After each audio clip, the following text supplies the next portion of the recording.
Welcome to the Maine Famous podcast. I'm your host, April Shaw-Beaudoin, and this season I'm joined by my co-host, Vanessa Santarelli of Your Maine Concierge. Today we're recording at the Noble House Inn in Bridgeton, and our guest is Mike Rosa, owner of the Pondicherry House. Mike's story is a great one. He was living in Seattle, working as a psychologist, when he met a girl, fell in love, and eventually decided to move across the country and start over in Maine.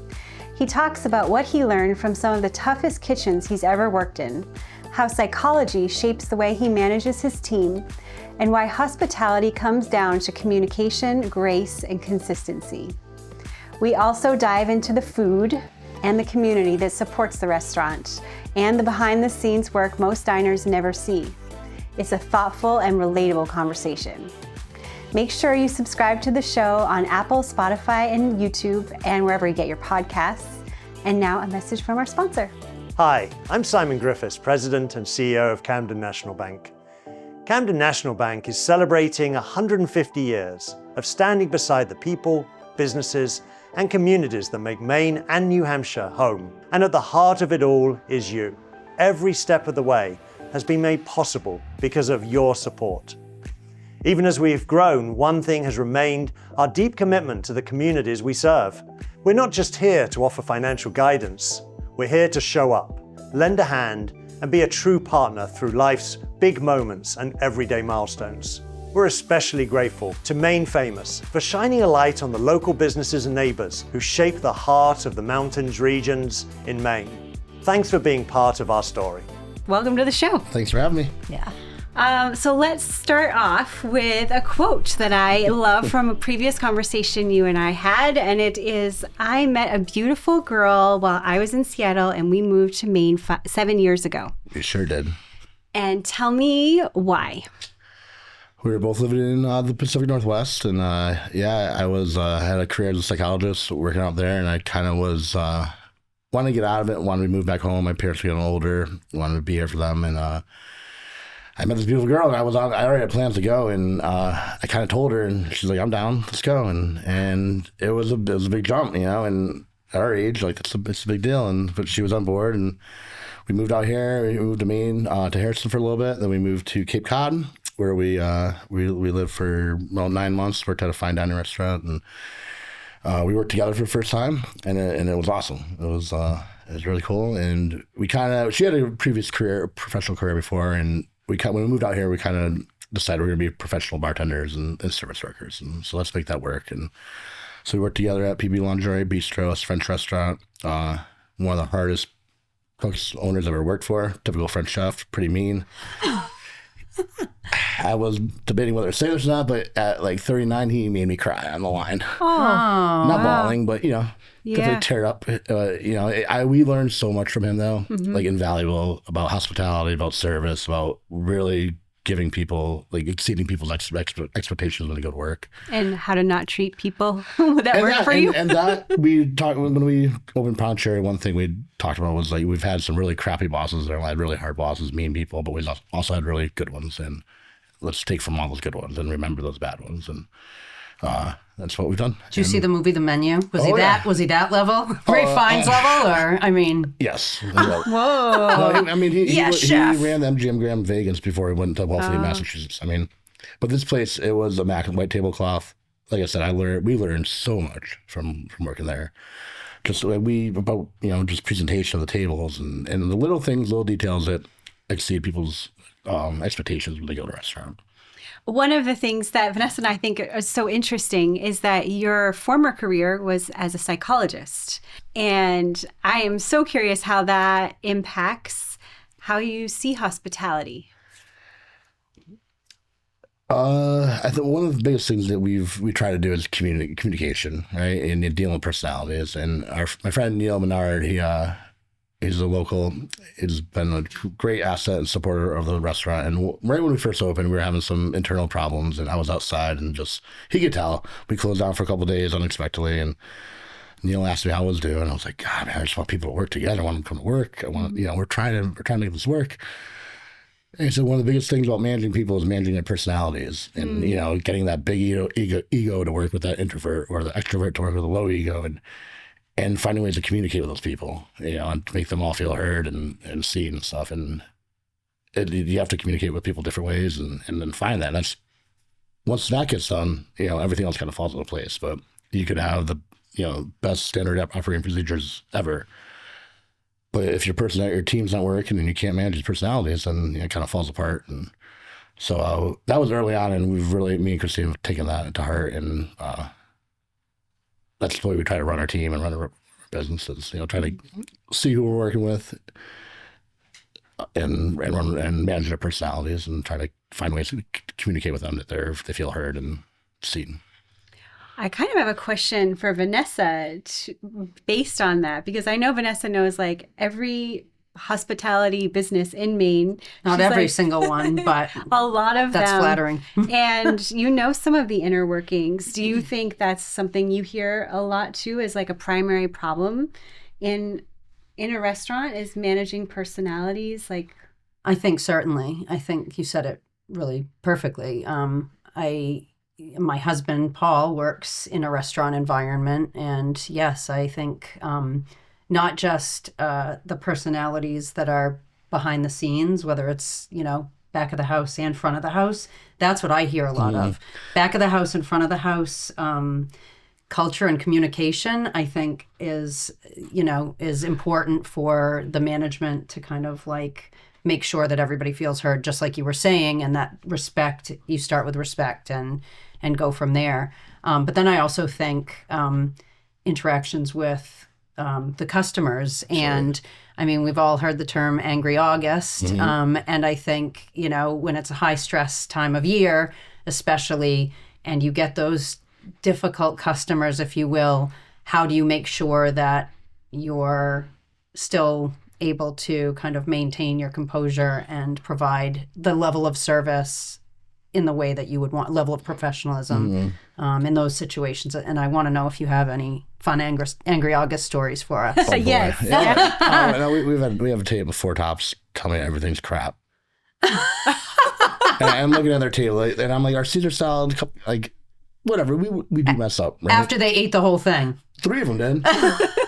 And one of them, the lady said, well, this isn't Italian pasta. I was like, well, no, actually, I'm Italian, and this isn't Italian pasta. I'm like, well, no, it's more of a French style, so no, you wouldn't know what you're talking about. and we comped the whole meal. And we comped the whole meal. Oh, man. And he was like, well, I didn't say that to do that. And I was honest with him, and that's one thing we do. Wow. If no one's happy, I'll take the hit on that.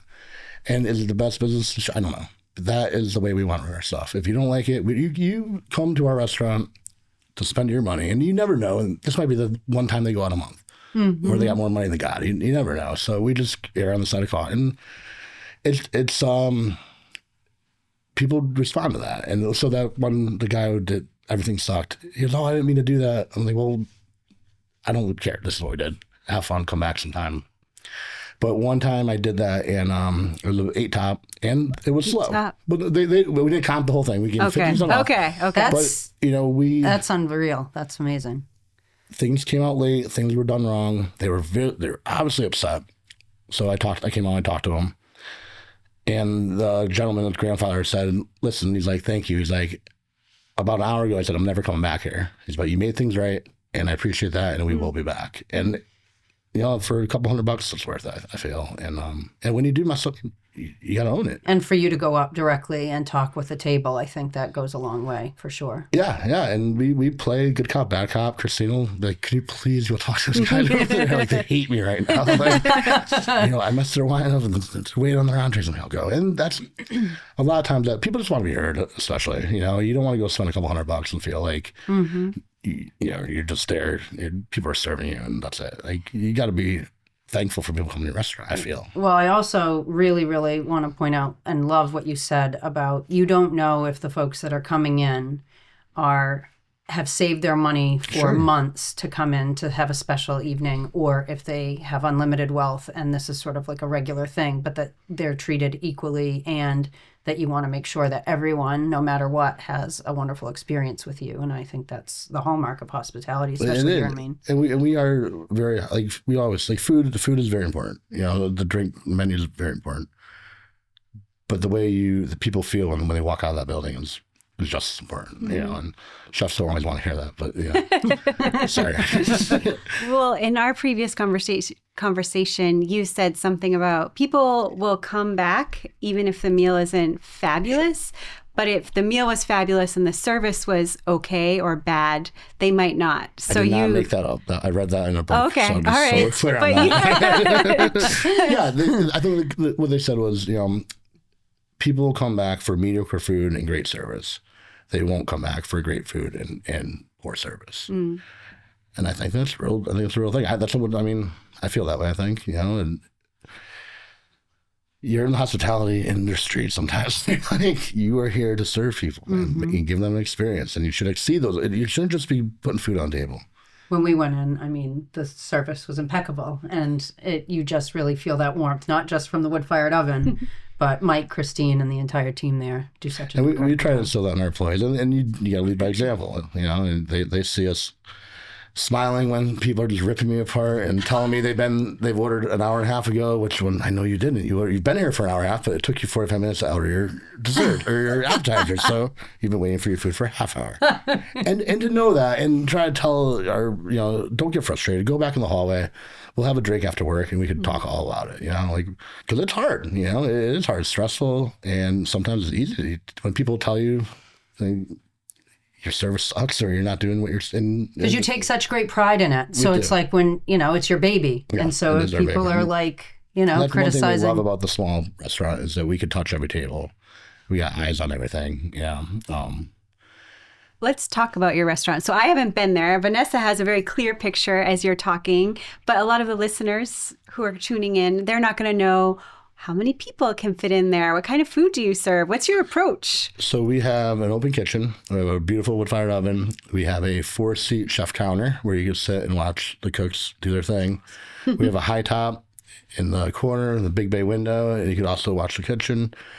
We got 8 seats at the bar, a bunch of 4 tops, 2 tops. We typically don't take more than 8 customers, but because it's hard to get all those entrees out at the same time. Yeah. But we have regulars, and Christine's really good about the reservations and talking to people. Like, if you want 10 people in, sure, but like Piggy promised me, you're not going to upset when you get 8 entrees out and then you have to wait 10 minutes for that one. And that's we tell people that instead of just packing it in. We want that experience to be what we want their experience to match what we want to give them. So. We do fresh made pasta, typically made every day, every other day. We have steaks, scallops, mussels, oysters, house-made salads.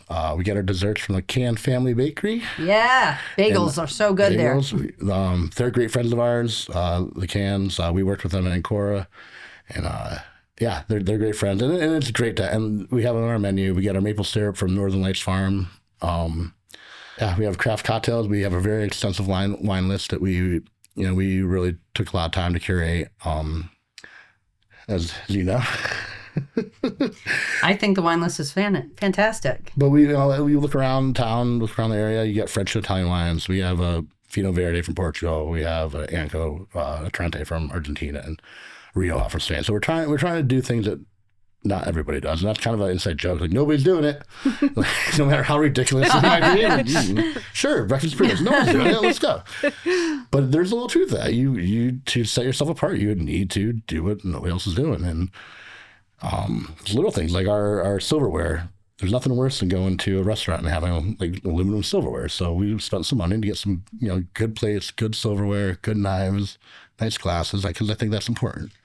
You were mentioning the maple syrup provider. I know that you all believe in sourcing locally as much as possible. I don't know if you want to share a little bit of love for a couple of the other farms or oyster farmers or anybody else that you all source from. We have Maine shellfish. Our oysters are all Maine oysters. We have one non-Maine beer. It's Peroni. People love it. The Can Family Bakery. I mean, what I love about Bridgeton, too, is we've gotten to know a lot of business owners. Will Holmes from Gastropub, Mitch and Ivory, and Cora. I know if I need whether a CO2 tank, some ice, bitters, some oysters, I can make a few phone calls and pretty sure I can have it. Yeah. And before that, I'd go down to Portland to get it, but now I know I can call a few people. And that's really cool. I've never experienced that. I've worked all over the country, and Bridgeton's business community for the most part is real tight, and that's special.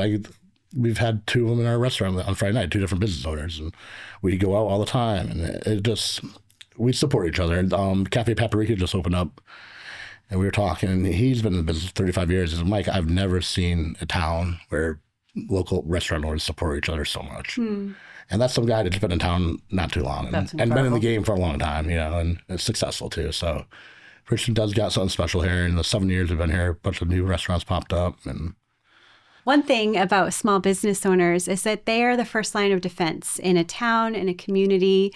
When people come and visit a town and they go in and they have a great meal, when they interact with a business owner, how that experience goes colors the whole experience for how they perceive the town, how they perceive the region of the state.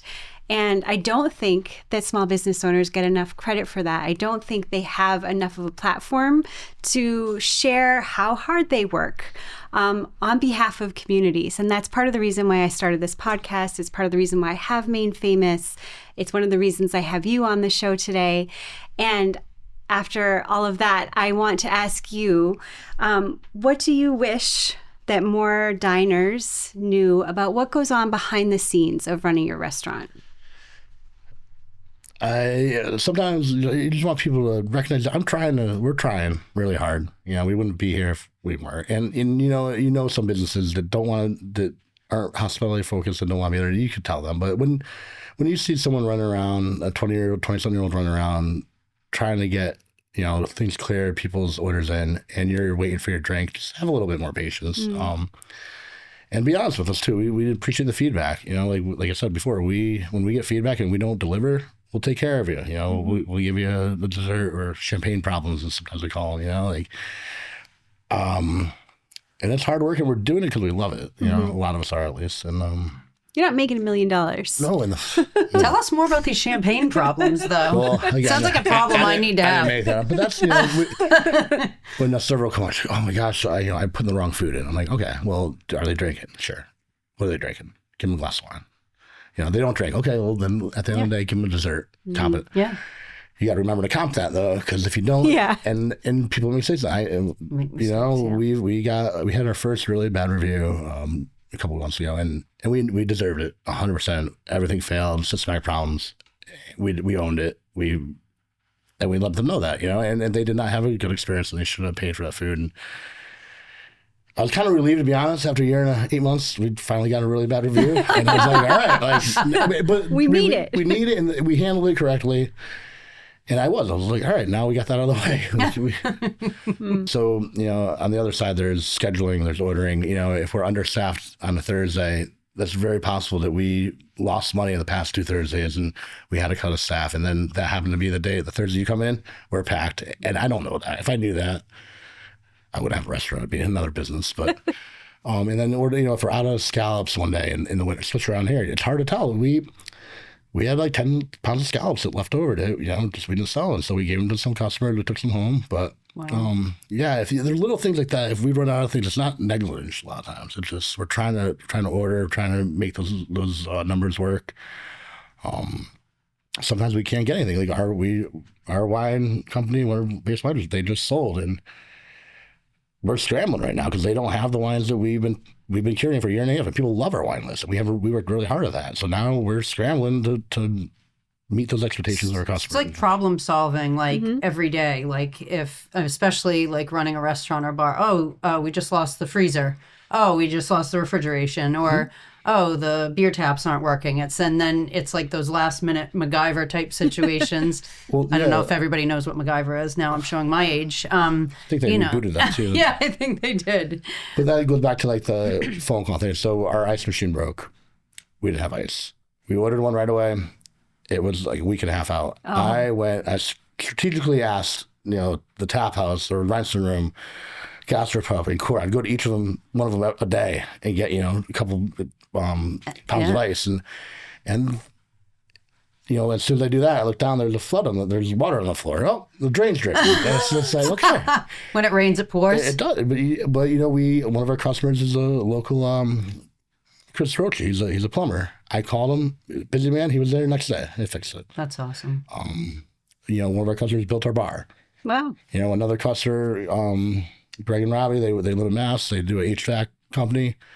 They sold us a huge mini slip at cost. Wow. Wow. And and where else do you get that? we never get that. Right. We would never Maine. get that. It's Maine. I'm serious. That's one thing I learned. People wave to you when you drive by them on the street. And there's a lot of handshake deals, and people will take care of you. They really will. It's a lot different than the Seattle Freeze experience out there. But Bridgeton, we couldn't be happier. It's the community's great. The politicians are great. We have a lot of select board members come in, and town manager comes in, and That's awesome. Yeah, I think I was telling you we had a Christmas party once, and if we had one more select board person there, they would have had to notify the town because it would be a quorum or something like that. The meetings would probably be more interesting if people were, enjoying, or food and just drink. Enjoying, yeah. No, somewhere else. Speaking of the food and drink, I'm just curious about what item on your menu right now, if you took it off, would incite a riot among the customers. We've done it before, the chicken marsala. You took it off and people went nuts? Went nuts. And we're going to do it again. I mean, it shoots demand, right? And then they're psyched when it comes back. The Red Daisy, Christina's drink, strawberry puree, rhubarb shrub that we get from one of our servers, Olivia's farm. Yeah. Lime juice and tequila. That's coming off the menu. People are going to have a problem. But, as our chef Devin said, we're going to put something else great on that. Yeah. We're going to have another great tequila drink for you. Don't worry. But then it also is something to look forward to. It will come back. Yeah. All hell broke loose when it was bad. It was bad. But our chef at that time, our friend John, I think he did 1,700 marsalas in the summer. So he was like saying, you need to get this off the menu. Going crazy. Oh, man. And our new chef, Eddie, when he first started, Christine was like, hey, so once we said, when you make your 100th marsala, you're going to get this $100 bill. We put up for And then she's like, just so you know, we made 1,700 last summer. And his jaw dropped. Like, he was like, okay. So, that's awesome. Yeah, and that, we love our staff. We treat them well. Like, they get shift drinks, they get shift meal after, and I think that's very, very important. And that crazy French chef, he didn't do that. He tried to lead that kind of kitchen like that, but he didn't follow through with that. Staff meal and taking care of your staff, and they'll take care of you. You sit down, exactly. You sit down at the end of the night, have a drink, even if you don't drink, have a non-alcoholic, whatever. And sometimes those meals are, our own pasta. Sometimes they're B-hop pizza. Sometimes they're Velveeta chicken nuggets. You never know. Mm-hmm. But nobody complains, and we all sit down and have a meal together. That's awesome. It's pretty cool. It's and we really love our staff. We have Olivia's been there since the very beginning. Christy's get mad when I say this, but we hired and fired her. We hired her twice. I love that. I think that's... It's sort of like, was it Richard Burton and Elizabeth Taylor? Like, they were married, they broke up, they were married. It was, But, she's one of our strongest servers. And, we let the restaurant go a couple Saturdays ago when we were on vacation. First night that we weren't there, and they ran a Saturday night service. And we had no problems doing it. Wow. And I think having Olivia, like, if we didn't keep her on, I don't know who to have right now, but now we have a very strong person that we can count on, and she can work the reservation book better than I can. Yeah, that's awesome. We talk about your dish that the customers would riot about if it came off the menu, but what's your final meal on earth? You got one more meal to have. Oh boy, or your death row meal, some people will say. What is that? Do you know? Yeah. I'm trying to think of another one, though, because I don't think this is going to go over well. Chicken fried steak, man. Chicken fried steak. Cracker Barrel chicken fried steak. There you go. That's being honest. From Cracker Barrel? We went to one for the first time in 20-something years on our last vacation in Tennessee, and it was pretty good. Nice. Hey, that's what you want. Yeah. That's what you're going to have. Yeah, nice. Well, I'm just curious. I mean, because you're not born in Maine, but you're here, and from my perspective, you're a Mainer. I mean, now I'm an you're East Coast boy through there. Yeah, all right. But so is there anywhere in Maine that you haven't been to yet that you are like, oh man, this is on my list. I've been wanting to get to this place. I just am always curious for folks who move here. I'd like to do a little more of the mid-coast region. I came up here as a kid. I mean, my best friend, Doug, we did 2 weeks up in the Great North Woods and Sabumic Lake, or Cap Sabumic up in Moosehead. And nice. We've been in Acadia. And yeah, mid-coast, I feel I got to hit. Haven't been there yet. Come over and see us. Yeah. I'd love to. Yeah. I would love to. We'll show you a good time. Yeah. I Definitely. don't doubt that. All right. All right, we're just about wrapping up, but before we get to the lightning round, which is the most exciting part of the interview, Stoked. we'd like to say thank you to our sponsors. A big thank you and congratulations to Saddleback Mountain. They were just named the #1 ski resort in the East by Ski Magazine, and if you've been up there lately, you know why. Incredible terrain, a great community vibe, and year-round mountain fun. Whether you're skiing, riding, or just hanging out on the deck, Saddleback is the place to be. We also want to thank Harcourt Waterfront and Fine Properties. They specialize in exceptional homes across the Maine coast and lakes region, pairing global reach with true local expertise. And thank you to Morton and Furbish Vacation Rentals. Whether you want a cozy camp or a high-end home on the lake, they're the go-to team in the mountains. They make it easy to plan a stay that feels just right for your trip. All right, and now for the lightning round. Favorite dish on your menu? I would have to say the scallops. Scallops and kale. It's a real nice dish. It looks beautiful. Devin does an amazing job. Has some nice rosemary mashed potatoes with it that look beautiful, little rose petal kind of stuff going on, and Maine lobster roll or red snapper? lobster all the way. All right. Favorite spot in Bridgeton for a day off? My house. Your house? I like it, yeah. My perfect day off. All right. Go to Morning Glory for breakfast. Take a nap. Maybe hike down to the beach on Highland Lake. Hit up Mitch and Morgan for a drink when they open, and then go get some sushi at Elevation and stop in for a nightcap at Ancora. Okay, perfect. Oh, and then I have to go see Will at some point. Sorry, Will. I'd grab Will on the way, and he'd come with us and hang out. Nice. Grape nut ice cream. You know what it is? Yes or no? Grape nut ice cream. No, grape nuts are, and I know ice cream are, but I don't know. You've never had a grape nut ice I cream? never had. The cereal, like the grape nut? Yeah. Okay, yeah. I've never had grape nut ice cream. So, You're from Maine. I am from Maine. I have no idea what you're talking about. are grape nuts from Maine? What?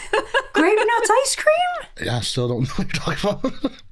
Oh, no. Is there a question there, Vanessa? No. Is there a question? Vanessa, No, you just answered You're all done? the questions. You Whoa. both just answered Oh, boy. a lot of questions. I mean, I'm going to have to go buy some Gifford's grape nut ice cream now, or Dorman's just closed our way. Dorman's grape nut. I mean, Okay. All right. Okay. I'll put it on I'll my forgive list. you guys for right now. But hell? wow. One ingredient you can't live without. Oh, boy. Cheese is an ingredient? Yeah. Yeah. Cheese. Cheese, that's a great Yeah. ingredient. I can't live Absolutely. without it either. And last question, what do you cook at home when you're most exhausted? Oh, boy. Black-eyed peas. Mm.